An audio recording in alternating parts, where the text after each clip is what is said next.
اللہ تبارک و تعالیٰ نے 3 عالم پیدا فرمائے ہیں اور تینوں عالموں کے حالات دوسرے سے مختلف ہیں۔ ایک عالم وہ ہے کہ جہاں انسان کو ہمیشہ راحت ہی ملے گی، وہاں تکلیف کا گزر نہیں، وہ ہے عالم جنت۔ دوسرا عالم وہ ہے کہ جہاں تکلیف ہی تکلیف ہے، عذاب ہی عذاب ہے، غم ہی غم ہے، رنج ہی رنج ہے، وہ ہے عالم جہنم۔ اللہ تعالیٰ ہر مسلمان کو اس سے محفوظ فرمائے۔ تیسرا عالم وہ ہے جسے عالم دنیا کہتے ہیں، جو تکلیف اور راحت دونوں کے مجموعے کا نام ہے۔ یہاں اگر تکلیف ہے تو خوشی بھی ہے، طبیعت کے موافق اگر کئی کام ہو رہے ہیں تو کئی کام ایسے جو طبیعت کے مخالف بھی ہو رہے ہیں۔ اس تیسرے عالم سے متعلق مجھے چند ضروری باتیں آج عرض کرنی ہیں۔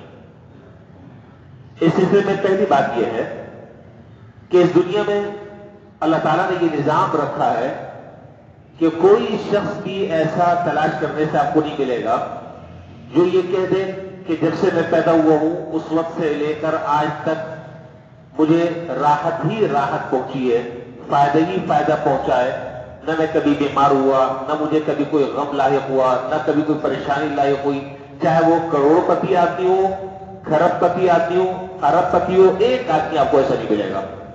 اور ایک آدمی بھی آپ کو ایسا تلاش کرنے سے نہیں ملے گا جو یہ کہہ دے کہ ہمیشہ مجھے تکلیف ہی پہنچی ہے، کبھی میں نے خوشی نہیں دیکھی۔ یہاں اگر تکلیف ہے تو راحت بھی ہے، خوشی ہے تو غم بھی ہے، اچھے حالات بھی ہیں تو ناموافق حالات بھی ہیں۔ تو اللہ تبارک و تعالیٰ کی طرف سے انسانوں کو جو تکلیف اور مصیبت پہنچتی ہے اس کی 3 قسمیں ہیں۔ بات بڑی اہم ہے، توجہ سے سنیے گا۔ اللہ تبارک و تعالیٰ کی طرف سے اس دنیا میں جو ہمیں تکلیف اور راحت مصیبت پہنچتی ہے اس کی 3 قسمیں۔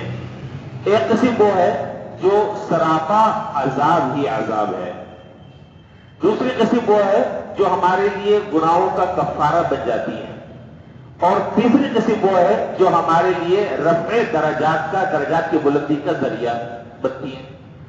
اب یہ کیسے معلوم ہوگا کہ یہ جو تکلیف پہنچی ہے، یہ صدمہ پہنچا ہے، یہ مصیبت پہنچی ہے، وہ میرے لیے عذاب ہے یا میرے گناہوں کا کفارہ ہے یا میرے درجات کی بلندی کا ذریعہ ہے؟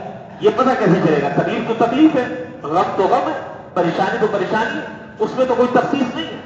تو حضرات علماء نے اس کا جواب یہ دیا کہ یہ بات دیکھ لینی چاہیے ہر شخص کو کہ جو تکلیف پہنچ رہی ہے، جو مصیبت پہنچ رہی ہے، جو غم پہنچ رہا ہے، اس تکلیف مصیبت اور غم کے بعد اگر تو اللہ تبارک و تعالیٰ کی طرف رجوع کی توفیق ہو رہی ہے، اللہ تبارک و تعالیٰ کی طرف انابت کی توفیق ہو رہی ہے، دعا کی توفیق ہو رہی ہے، اور گناہوں کی زندگی سے آدمی توبہ کر رہا ہے، تو سمجھ لے کہ یہ تکلیف میرے لیے انشاءاللہ رحمت کا ذریعہ ہے۔ یہ تکلیف میرے لیے انشاءاللہ رحمت کا ذریعہ ہے۔ کیوں رحمت کا ذریعہ ہے؟ 2 وجہ سے۔ ایک وجہ تو یہ کہ جو سابقہ گناہ ہے اللہ تعالیٰ نے وہ معاف کر دیے، اور دوسری رحمت کا ذریعہ کیسے؟ اس وجہ سے کہ اب آئندہ جو زندگی ہے وہ زندگی اب یہ محتاط طریقے سے گزارے گا اور گناہوں سے یہ توبہ کر چکا ہے۔ اور اگر خدا نہ خاصہ اللہ نہ کرے اس تکلیف اور غم اور مصیبت کے بعد بھی حالات آدمی کے وہی رہے جیسے چل رہا ہے، جس رخ پر چل رہا ہے، زندگی میں کوئی تبدیلی نہیں ہے، اپنے اندر کوئی تبدیلی اور انقلاب پیدا نہیں کر رہا، اسی گناہوں کی طرف اللہ کی معصیت کی طرف جا رہا ہے، تو اسے یہ سمجھ لینا چاہیے اچھی طرح کہ یہ تکلیف اور مصیبت میرے لیے اللہ کی طرف سے عذاب ہے۔ یہ تکلیف اور مصیبت میرے لیے اللہ تعالیٰ کی طرف سے عذاب ہے، اس لیے کہ اللہ کی طرف رجوع نہیں ہو رہا، اللہ تعالیٰ کی طرف توبہ کرنے کی توفیق نہیں ہو رہی، اللہ سے لو نہیں لگا رہا، اپنے ظاہری حالات کو بدلنے کے لیے تیار نہیں، تو اس کا معنی یہ ہے کہ یہ عذاب ہے۔ اور تیسری قسم یہ ہے کہ بعض لوگ وہ ہیں کہ جو بیچارے گناہ سے بچنے کی کوشش کرتے ہیں لیکن پھر بھی گناہ ہو جاتا ہے تو اللہ تعالیٰ سے توبہ کرتے ہیں، استغفار کرتے ہیں، اللہ کے سامنے روتے ہیں، گر گڑاتے ہیں، تو اللہ تبارک و تعالیٰ ان کو اس کی تکلیف کی وجہ سے ان کے درجات کو بلند فرما دیتے ہیں۔